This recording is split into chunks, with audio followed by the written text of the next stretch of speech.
जी मनमोहन झा साहब, एक वही प्रश्न आपसे कि ये मेरा इलाका है, ये हमारी मस्जिद के सामने ऐसा क्यों, ये जो टोन है ना, ये टोन तो संविधान से टकराती है, ये टोन तो नहीं चल सकती। इलाका सारा उत्तर प्रदेश का है, इलाका सारा भारत का है, उसी में हम भी रह रहे हैं, उसी में आप भी रह रहे हैं, उसी में मंदिर भी है, उसी में मस्जिद भी है। जी जी, जैसा कि डीजीपी महोदय ने कहा कि इच्छा शक्ति, आखिर इसको संवेदनशील बनाने में किसकी भूमिका रहती है? क्या एक आम व्यक्ति कह सकता है कि इस तरीके का माहौल वहां है और वहां नहीं जाना है? ये माहौल भी क्रिएट करने का काम वही ब्यूरोक्रेट्स करते हैं कि वो मुसलमानों का इलाका, वो यादवों का इलाका, वो जाटवों का इलाका। लेकिन इच्छा शक्ति अगर आपका दृढ़ है, मजबूत है, तो संपूर्ण भारत हमारा है और उसका दंश भी हमें झेलना पड़ेगा, उसका दंश भी हमें झेलना पड़ता है समय समय पे। हमें आज वही कैराना देख लो आप, क्या कभी क्या पलायन का न्यूज चलता है, क्यों भाई पलायन हो रहा है, किसकी नाकामी है, वो किसकी वजह से? चाहे कोई भी सरकार रही हो, चाहे वो समाजवादी की सरकार हो, बसपा की सरकार हो या भाजपा की सरकार हो, सिर्फ अपना कुर्सी किस प्रकार उनका सुरक्षित रहे और उनके अधिकारी उनकी बातों में चलता रहे, वहां तक तो ठीक है। अगर कहीं उनके खिलाफ, एक साहिबाबाद की मैं घटना बताऊं कि राकेश सिंह इंस्पेक्टर जी थे, इंस्पेक्टर साहब, उन्होंने एक चोर को पकड़ा, मोबाइल चोर को। वो मोबाइल चोर बहुत बड़ा पैरोकार मिला, जिसका अलीगढ़ के विधायक से, भाजपा के विधायक से संबंध था, और इसका दंश इंस्पेक्टर साहब को यह झेलना पड़ा कि पहले तो पुलिस लाइन गए, क्योंकि वो छोड़े नहीं, कहे कि भाई चोर है कैसे छोड़ दूं, और उसके बाद इलाहाबाद भेज दिया गया। आज भी उधर ही दूर दराज में भटक रहे। तो ईमानदारों के लिए सदैव ठीक है मनमोहन जी, ठीक रहा है, चाहे वो सरकार किसी की रही हो। ठीक है, आपकी जो बात है ना, ये आपकी पार्टी से मेल नहीं खा रही मनमोहन जी, आपने तो बात ठीक कही, लेकिन ये ओवैसी से मेल नहीं खा रही।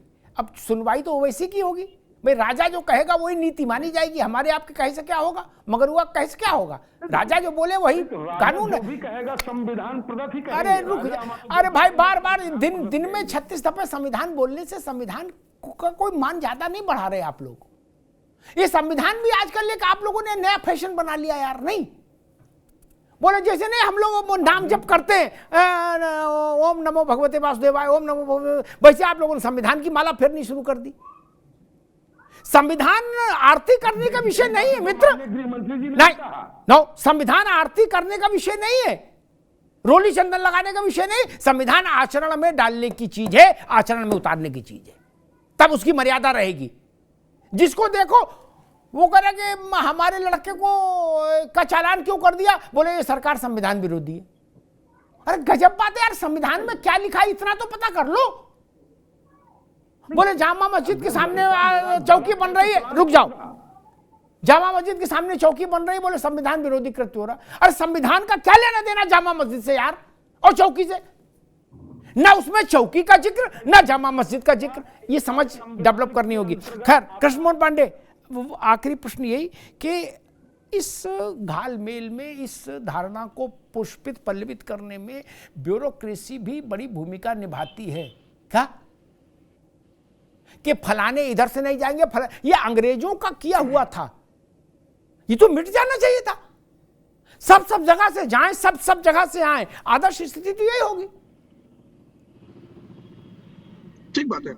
अब भाई देखिए, जो अभी तक जो ब्यूरोक्रेसी बार कई बार लगभग 10 मिनट से ये चर्चा हो रही है, हम जिस परिकल्पना की बात करते हैं वो आईपीसी से तय होती थी, इंडियन पेनल कोड, और डीजीपी साहब और हम सारे लोग जानते हैं कि आईपीसी का निर्माण अंग्रेज के जो क्रांतिकारी थे उनको दबाने के लिए, भारतीयों को दबाने के लिए निर्माण किया गया था, न कि उनको सुरक्षित करने के लिए। एक बात। दूसरी बात कि बार बार ये कहा जा रहा है कि ये उस इलाके से नहीं जाएगी, वो डीजीपी कहते हैं तो आईएएस कहते हैं, आईपीएस कहते हैं। नहीं साहब, जिस इलाके से नहीं जाने की बात की जाती है तो उसके पूर्व की घटनाओं का आकलन किया जाता है, और डीजीपी साहब इसको ठीक ढंग से जानते हैं और आप भी जानते हैं।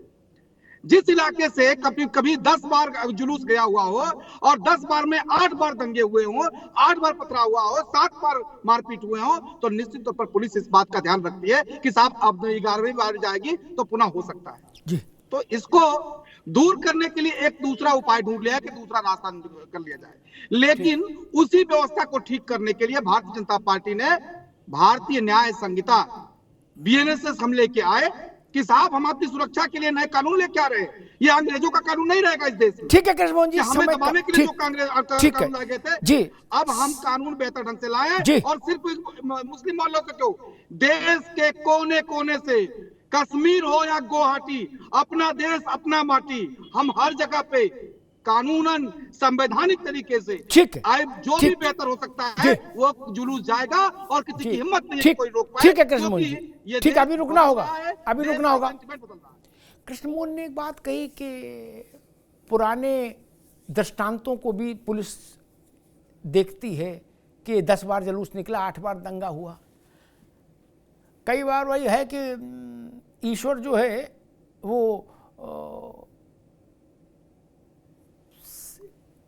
जानता है कि भाई इस आदमी को उस दिशा में डाल दोगे तो बड़ा बवाल हो जाएगा, तो वो कहता है इसको दूसरी दिशा में जीवन में लगा दो। अगर मैं होता ये निर्णय करने वाला विक्रम सिंह जी, तो मैं उस जिले के कप्तान की, कलेक्टर की ड्यूटी लगाता कि 10 बार में 7 बार दंगा हुआ या 10 बार दंगा हुआ, ये मेरा विषय नहीं। 11वीं बार उसी रूट से यात्रा निकलेगी और दंगा नहीं होना चाहिए, ये आपकी जिम्मेदारी है, इसी के लिए आपको हमने तैनात किया है।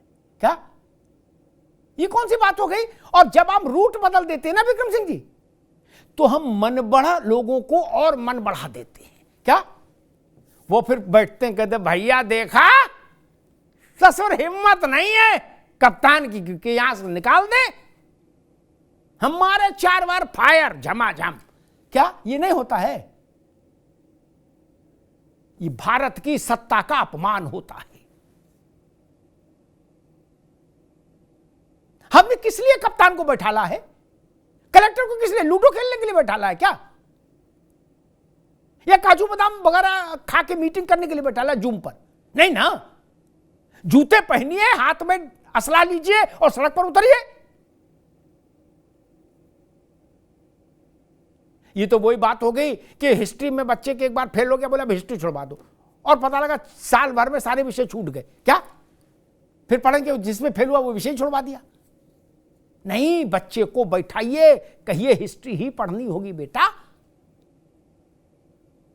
बहराइच में हुआ था दंगा, ये जहां भी दंगा हुआ वहां मैंने यही सुना कि संवेदनशील इलाके से प्रदर्शन गुजरा। What the hell? क्या संवेदनशील होता है?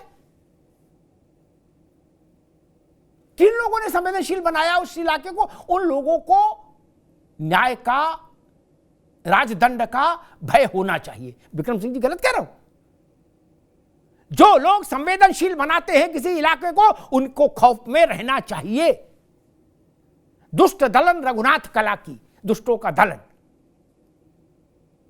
भगवान ने गीता में क्या कहा? केवल ये नहीं कहा कि जो अच्छे हैं वो दूध जलेबी खाएं, नहीं, परित्राणाय साधुनाम विनाशाय च दुष्कृताम। साधुओं का परित्राण ही तब होगा जब दुष्टों का विनाश होगा। दुष्टों का विनाश किए बिना साधुओं का परित्राण नहीं हो सकता। कोई ये कहे कि हम साधुओं को दूध जलेबी खिला देंगे लेकिन दुष्टों से कुछ नहीं कहेंगे, तो आप ये मृग मरीचिका में टहल रहे हैं। साधु मारे ही जाएंगे, आज मारे जाए चाहे कल। विक्रम सिंह जी गलत तो नहीं कहा मैंने? साधुओं को भयमुक्त करना है तो जो बात कृष्ण ने कही 5000 वर्ष पहले, विनाशाय च दुष्कृताम, और जो बात राघवेंद्र सरकार ने कही जब विश्वामित्र उनको लेकर आए, तो उनका भुज उठाई प्रण कीन, भुजा उठाकर प्रण करता हूं कि इस भूलोक को, इस परिक्षेत्र को असुरों से, दैत्यों से मुक्त कर दूंगा, निश्चरहीन कर दूंगा।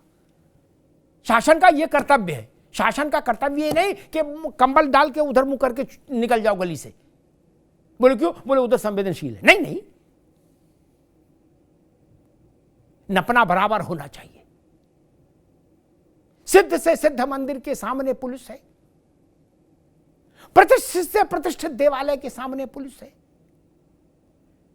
कुंभ में 60,000 सिक्योरिटी पर्सनल्स की ड्यूटी लगी है। ये कौन लोग हैं जो कह रहे हैं कि मस्जिद के सामने पुलिस नहीं हो सकती? जिम्मेदारी कौन लेगा? बवाल होगा, जिम्मेदारी कौन लेगा? और आप जिम्मेदारी ले भी लो तो शासन को जिम्मेदारी आपको क्यों दे? इंतजामिया कमेटी तो हाथ झाड़ के खड़ी हो जाएगी, और हो ही गई थी ना जब बवाल हुआ। एएसआई का फंडा नहीं चलेगा मित्र ना। एएसआई की मानो तो पूरी मानो, आधी आयुर्वेदिक आधी एलोपैथिक नहीं चलेगा। और ऐसा भी नहीं चलेगा कि आधा ऑपरेशन करा ले, आधी सर्जरी करा ले, आधी अनुलोम विलोम कर लेंगे ना। या तो अनुलोम विलोम करो या सर्जरी कराओ, ये नहीं चल सकता। मैं देख रहा हूं कि मनमोहन जी कह रहे थे कि हमारी चिंता ये है एएसआई संरक्षित इमारत के आसपास खुदाई कैसे हो रही। अरे भाई साहब, एएसआई संरक्षित इमारत में आपने एएसआई की टीम को घुसने क्यों नहीं दिया था? ये तो पूछेंगे ना।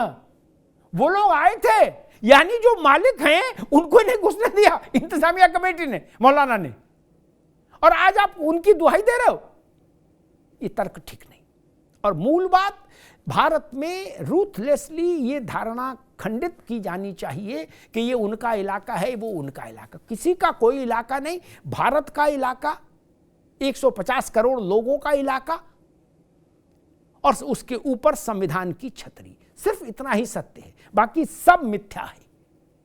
हम भारतीय हैं, इसके अलावा कोई पहचान प्रिवेल नहीं होनी चाहिए, और कम से कम अनारकी फैलाने के लिए तो किसी ढंग की पहचान प्रिवेल नहीं हो सकती। ये भारत के संविधान का मूल तत्व है। धन्यवाद।